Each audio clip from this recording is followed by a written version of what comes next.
Hi అందరికీ welcome to my YouTube channel. ఈరోజు అయితే వీకెండ్ అనమాట, సాటర్డే. సో మార్నింగ్ పూజ కంప్లీట్ చేసేసుకొని ఈవినింగ్ అయితే కిందికి వచ్చేసాం ఆడుకోవడానికి. కింద షటిల్ ఆడదామని వచ్చాము. ఈ వీకెండ్స్లో మాత్రమే మనం కొంచెం మెంటలీ ఫిజికల్లీ ఏమైనా యాక్టివిటీస్ చేసుకోవచ్చు. వీక్ డేస్లో ఎలాగో వర్క్ ఉంటుంది. సో క్లైమేట్ అయితే ఇలా ఉందన్నమాట, చాలా కూల్గా. ఇక్కడ ఎప్పుడు వర్షం పడుతుందో ఎప్పుడు ఎండ వస్తుందో అస్సలు ఎక్స్పెక్ట్ చేయలేము. అండ్ ఇక్కడ మా మిని కిందింటి అవ్వతో కాసేపు ఆడుతుంది. మేము షటిల్ ఆడుతూ ఉంటే మా మధ్యలో వచ్చి కాక్ కావాలని అల్లరి పెడుతుంది అనమాట. సో నాకు షటిల్ అంటే చాలా ఇష్టము. ఫిజికల్లీ ఎక్కువ మూవ్ అవుతాం అండ్ నాకు బాగా వచ్చింది అది మాత్రమే. అండ్ మేము తన్ని పట్టించుకోలేదని అక్కడ వర్షం వాటర్లో తిరుగుతూ ఆడుకుంటూ ఉంది.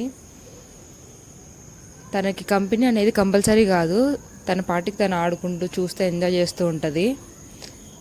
అండ్ ఇక్కడ వాళ్ళ నాన్నమ్మతో కాసేపు అటు ఇటు తిరుగుతుందనమాట. ఇక్కడ వెదర్ అయితే చాలా బాగుంది. ఇలా రోజు కాకుండా అట్లీస్ట్ వీకెండ్స్ అప్పుడైనా కిందికి వచ్చి పక్కింటి వాళ్ళు ఎలా ఉన్నారు, ఎదురింటి వాళ్ళు ఎలా ఉన్నారు, వాళ్ళతో కాసేపు మాట్లాడితే బాగుంటుంది. సో అందుకు ఇలా వస్తాం.